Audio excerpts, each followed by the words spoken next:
Hi friends, இப்போது நம்ம last வீடியோலாம் பார்த்தோம்னா யூனிட் அதாவது 10th யூனிட் 1ல்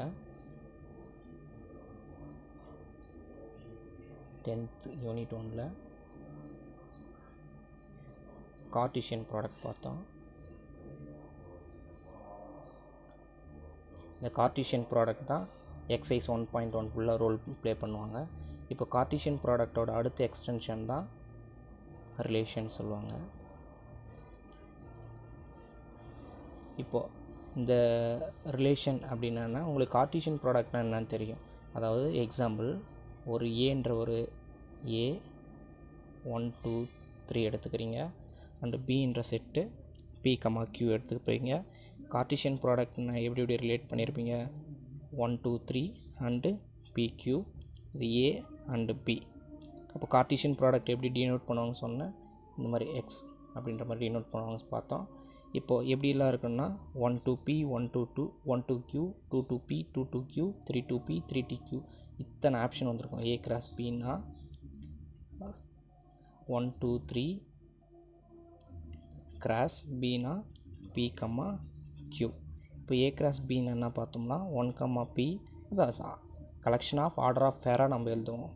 Q 2, P 2, Q and 3, P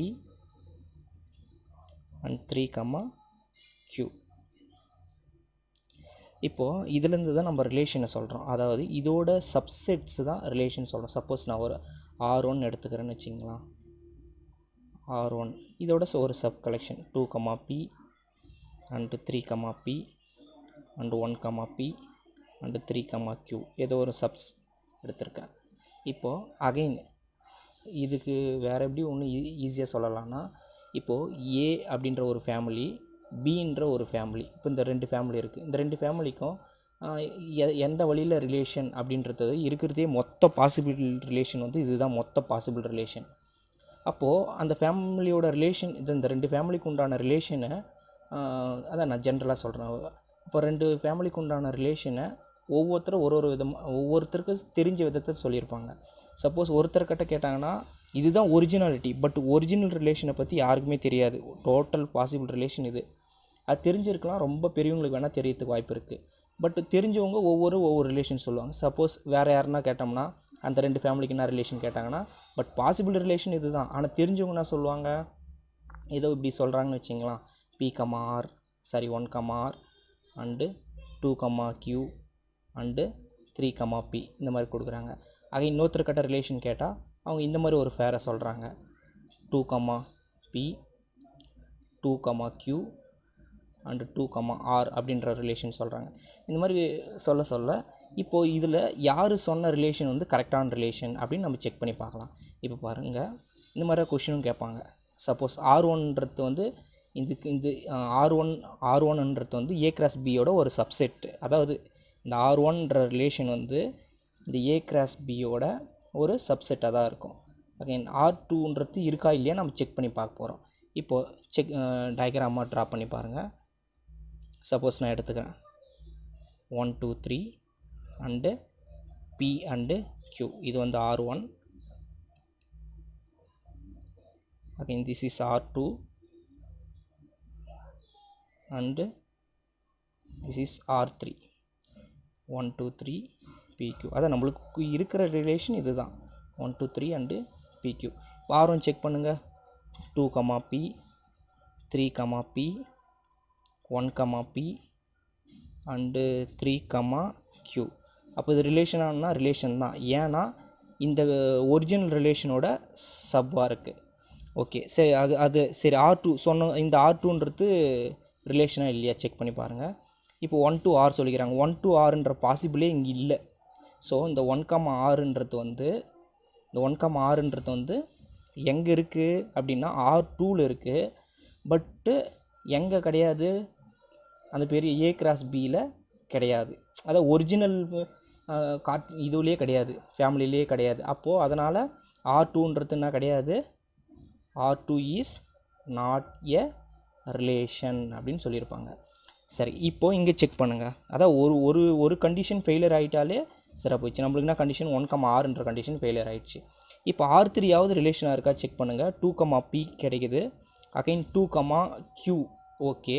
இப்போ 2, R 2, Rன்றது ரிலேஷனே இல்லை. அப்போது அதே மாதிரி இந்த நோட்ஸ் சொல்லி எழுதிக்கிங்க. 2, R அப்படின்றது வந்து எங்கே இருக்குது, R3ல் இருக்குது. பட் எங்கே கிடையாது, A கிராஸ் Bன்ற ஒரிஜினல் ஃபேமிலியில் கிடையாது. அதனால் இது என்னன்னு சொல்கிறோம், ரிலேஷன் இல்லை அப்படின்னு சொல்கிறோம். இப்போ ரிலேஷன்னா என்ன அப்படின்னு ஓரளவு அண்டர்ஸ்டாண்ட் ஆகிருக்குன்னு நினைக்கிறேன். இப்போ ரிலேஷனுக்கான ப்ராப்பர் டெஃபினிஷன் பார்க்கலாம். இப்போ ரிலேஷன் அப்படின்னா எப்போவுமே ஒரு நம்ம எம்டி செட் எடுத்துக்கினா ஒன்றுமே பண்ண முடியாது. அதனால் 2 நான் எம்டி செட் எடுத்துக்கிறோம். அதான் 2 நான் எம்டி. ஏன்றதும் நான் எம்டி செட்டாக இருக்கணும். அகைன் பியும் நான் எம்டி செட்டாக இருக்கணும். இந்த 2 நான் எம்டி செட் எடுத்துகிட்டு ரிலேஷன் பார்க்குறோம். R from A to B with இது எப்படி, எது A கிராஸ் பியோட சப்செட்ஸாக இது இருக்கும். A கிராஸ் பியோட சப்செட்டாக இருக்கும். அகைன் ஒரு சர்டன் கண்டிஷனாக அதை ஃபேராக எழுதலாம். இன் ஆராக நம்ம எழுத முடியும். சப்போஸ் உங்களுக்கு ஒரு எக்ஸாம்பிள் சொல்கிறேன் பாருங்கள். நான் எக்ஸாம்பிளே கூட எடுத்துக்கிறேன். எக்ஸாம்பிள் 1.4ல் first point R1 equal to 3, 7 and 4, 7 and 7, 10 and 8, 1. Again R2 second point கொடுத்துருக்காங்க பாருங்கள். 3, 1 and 4, 12 and R3 3, 7 4, 10 7, 7 7, 8 8, 11 and 8, 7 and 8, 10. Third point. இப்போ 3 பாயிண்ட் மட்டும் செக் பண்ணிக்கலாம். அங்கே எங்கேருந்து எங்கே ரிலேஷன் பண்ணலாம். ஏன்றது வந்து 3, 4, 7, 8 அண்டு பி அப்படின்ற செட்டு வந்து ரெண்டுமே நான் எம்டி செட்டாக தான் இருக்குது. அண்டு 10. இப்போது ஒவ்வொரு இதை செக் பண்ணலாம். நான் டயக்ராம் மூலமாக எக்ஸ்பிளைன் பண்ண ட்ரை பண்ணுறேன். இது வந்து தெரியும் ஏ, இது பி. ஏல வந்து 3, 4, 7, 8 அண்டு பீன்ற 1, 7, 10. இப்போ ஃபஸ்ட்டு R1 வந்து ரிலேஷன் இல்லையா செக் பண்ணுங்கள். 3, 7 ஓகே ரிலேஷன். 4, 7 7, 10 8, 1 இப்போ கரெக்டாக இருக்குது. ஸோ இதில் இருக்கிற எல்லா ஃபேருமே நம்ம A கிராஸ் பின்ற ஒரிஜினல் செட்டில் இருக்குது. அதனால் R1ன்றது வந்து கண்டிப்பாக A கிராஸ் பியோட ஒரு சப்செட்டாக இருக்குது. ஓகே, அதனால் therefore R1 is a relation from A to B அப்படின்னு சொல்லிக்கலாம். இப்போ செகண்ட் பாயிண்ட் செக் பண்ணி பாருங்கள். 3, 4, 7, 8 and 1, 7, 10 A and B. இப்போ செகண்ட் எடுத்துக்கிறேன். இப்போ செகண்ட் செக் பண்ணிங்க. 3, 1 அடுத்து 4, 12 4, 12 12ன்ற ஆப்ஷனே இங்கே இல்லை. ஸோ 4, இப்போ நோட்ஸ் எழுதுங்க.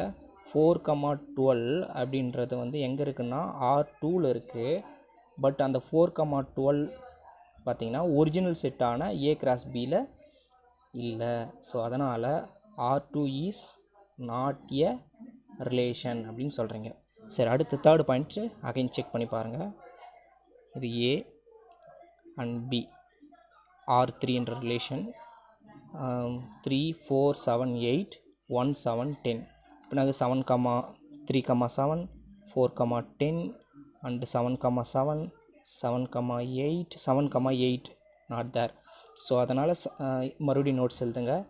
7, 8 R3ல் இருக்குது. பட் இந்த 7, 8 எங்கே இல்லை, இந்த ஒரிஜினல் அந்த கார்ட்டீசியன் ப்ராடக்டில் இல்லை. ஸோ அதனால் therefore R3 is not a relation அப்படின்னு சொல்கிறோம். சரி, அடுத்த எக்ஸாம்பிள் பாருங்கள். அடுத்த எக்ஸாம்பிள் வந்து எக்ஸாம்பிள் 1.5. இப்போது இதில் பார்த்தீங்கன்னா அவங்க கொடுத்தது மட்டும் நீங்கள் இது பண்ண போகிறீங்க. என்ன கொடுத்துருக்காங்க பாருங்கள். அவங்க கேட்டது வந்து ஒரு ஏரோ டயக்ராம் கொடுத்துட்ருக்காங்க. என்ன கொடுத்துருக்காங்க, P and Q 5 6 7 8 and 3 4 and 5. இப்போ 5 to 3 and 6 to 4 and 7 to 5 இதுதான் கொடுத்துருக்காங்க. இப்போ அவங்க கேட்ட கொஸ்டின் பார்த்தீங்கன்னா ஃபஸ்ட்டு பாயிண்ட்டு நான் கொஷின் கேட்டிருக்காங்க பாருங்கள். டயக்ராம் கொடுத்துட்டு ஃபஸ்ட்டு கொஷின் என்ன கேட்டிருக்காங்கன்னா, இது வந்து செட் புல்டர் ஃபார்மில் எழுத சொல்கிறாங்க. செட் புல்டர் ஃபார்மில் எழுத சொல்லிக்கிறாங்க. செகண்ட் பாயிண்ட் வந்து ரோஸ்டர் ஃபார்மில். தேர்டு பாயிண்ட் வந்து domain and codomain and range. இப்போது இது ஃபஸ்ட்டு செட்டு வந்து தான் டொமைன் சொல்லுவாங்க. இந்த செட்டை வந்து கோடொமைன் அப்படின்னு சொல்லுவாங்க. இந்த ரேஞ்ச் அப்படின்னு சொல்கிறது வந்து ஒன்றும் இல்லை. இந்த பாருங்க, அங்கே மேப்பிங் ஆகிருக்குல்ல, எது மேப்பிங் ஆகிருக்கு, இந்த 3 இந்த 4 இந்த 5 இதை தான் நான் சொல்லுவாங்க ரேஞ்சுன்னு சொல்லுவாங்க. ரேஞ்ச் அப்படின்றது வந்து 3 4 5. ஏன் அது அப்படி ரேஞ்சுன்னு சொல்கிறாங்கன்னா, இது மட்டும்தான் மேப்பிங் ஆகிருக்கு, அதை தான் ரேஞ்சுன்னு சொல்லுவாங்க. இப்போ முதல்ல செட் புல்டர் ஃபார்ம்னால் என்னென்னு பார்க்கலாம். சரி, முதல்ல ரோஸ்டர் ஃபார்ம் பார்த்துடலாம். ரோஸ்டர் ஃபார்ம் இருக்கிறது ரோஸ்டர் சொல்யூஷன் ஸ்டார்ட் பண்ணுற பாருங்க. செகண்ட் பாயிண்ட்டு, ரோஸ்டர் ஃபார்ம் அப்படின்றது வந்து ஒன்றும் கிடையாது. இது வந்து ஆர்டர் ஆஃப் ஃபேராக நீங்கள் எழுத போகிறீங்க, அவ்வளோதான். எப்படி எழுத போகிறீங்க பாருங்கள். 5, 3 அதான் 5, 3 6, 4 அண்டு 7, 5 இதுதான் பாசிபிள். இதுக்கு ஃபேர் இல்லை. ஸோ இதுக்கு தான் நான் சொல்லுவாங்க ரோஸ்டர் ஃபார்ம் அப்படின்னு சொல்லுவாங்க. சரி, இது ஓகே, கிளியர். இப்போ தேர்டு பாயிண்ட் செக் பண்ணி பாருங்கள். தேர்டு பாயிண்ட் நான் ஆல்ரெடி சொன்னேன் தான். டொமைன் கேட்டாங்கன்னா டொமைன் என்ன சொன்னேன், அதாவது ஃபஸ்ட்டு இருக்கிற செட் எல்லாமே தான் டொமைன். அது மேப்பிங் ஆகுதோ ஆகலையோ அதெல்லாம் கவலை கிடையாது. அதில் இருக்கிற மொத்த எலமெண்ட்டு சேர்ந்தது தான் டொமைன். அதே மாதிரி கோடொமைன் அப்படின்னா என்ன மீனிங்னா, மேப்பிங் ஆனது ஆகாது ஃபுல்லாக செகண்ட் செட்டு ஃபுல்லாக கவர் பண்ணுறது தான் வந்து கோடொமைன். ரேஞ்ச் அப்படின்னா இதில் எதுக்கெலாம் உங்களுக்கு மேப்பிங் வந்திருக்குதோ அந்த எலமெண்ட்டோட கலெக்ஷன். எது 3க்கு இருக்குது, 4க்கு இருக்குது, 5 இருக்குது, இதுதான் ரேஞ்ச். இப்போ ஃபஸ்ட் பாயிண்ட்டை பற்றி பாருங்கள். ஃபஸ்ட் பாயிண்ட் என்ன கேட்டிருக்காங்கன்னா, செட் புல்டர் ஃபார்ம். செட் புல்டர் ஃபார்ம்னால் அவ்வளோ பெரிய விஷயம்லாம் கிடையாது. இந்த கொஸ்டினை இன்டெரக்டாக எழுத முடியுமா, அதாவது இப்போ பாருங்கள், இது ஆர்டர் வந்து கிளியராக தெரியுது. கிளியராக இல்லாமல் எழுத முடியுமா அப்படின்ற மாதிரி கேட்டிருக்காங்க. நானாக ஃபிக்ஸ் பண்ணிக்கிறேன் பாருங்கள். நீங்கள் நிறைய வேலை எழுதலாம், அதில் எந்த வே பெஸ்ட்டாக இருக்குன்னு நீங்கள் சூஸ் பண்ணிக்கலாம். சப்போஸ் நான் என்ன பண்ணுறேன், set builder form R equal to first point நான் ஸ்டார்ட் பண்ணுறேன் பாருங்கள். இது எல்லாமே ஃபேராக தான் இருக்குது, ஃபேராக தான் இருக்குது. அதுக்கெல்லாம் சேர்த்து நான் ஒரு காமனாக XY அப்படின்னு பேர் கொடுத்துக்கிறேன். இப்போ என்ன பண்ணுறேன், ஒன்று ஃபிக்ஸ் பண்ணிவிட்டு ஒன்று வேரிப்பேன். அதாவது ஒரு வேல்யூ வந்து நான் கொடுத்துட்றேன். அதாவது என்ன வேல்யூ கொடுத்துட்றேன்னா, எக்ஸ்ன்ற வேல்யூ கொடுத்துட்றேன். எக்ஸ்ன்ற வேல்யூ என்ன இருக்குது அப்படின்னா நான் டேரெக்டாக எடுத்துக்கிறேன். எக்ஸ்ன்னா அதை ஃபஸ்ட்டில் வர்றதுலாம் எக்ஸோட வேல்யூ. 5, 6, 7 அந்த மாதிரி எடுத்துக்கிறேன். 5, 6, 7 நெக்ஸ்ட்டு நம்பர் கூட எடுத்துக்கலாம், 8 கூட எடுத்துக்கலாம். ஓகே, இப்போ ஒய்ன்றது வந்து டேரெக்டாகவும் கொடுக்கலாம், அதர்வைஸ் வந்து நீங்கள் வேல்யூவாகவும் கொடுக்கலாம். எப்படி கொடுக்கலாம் ஒய்யே? அப்போது ஒய்யை நான் இப்படி கொடுக்கலாமா பாருங்கள், x - 2. இப்போ என்ன பண்ணுறேன், இதில் ஒரு நம்பர் கொடுத்தனா மைனஸ் பண்ணால் அதுதான் வந்து ஒய்யோட வேல்யூன்ற பாருங்கள். சப்போஸ் 5 கொடுத்தனா இங்கே 5 - 2 எவ்வளோ வரும், 3. செக் பண்ணி பாருங்கள், 5 கொடுத்தா 3 வரும். அகைன் 6 கொடுத்து பாருங்கள், இந்த ஃபார்முலாவில் 6 கொடுத்தா 2 லெஸ் பண்ணால் 4 வந்திருக்கும், இருக்குது. அகைன் 7 கொடுத்து பாருங்கள், 7ல் 2 லெஸ் பண்ணால் 5 இருக்குது.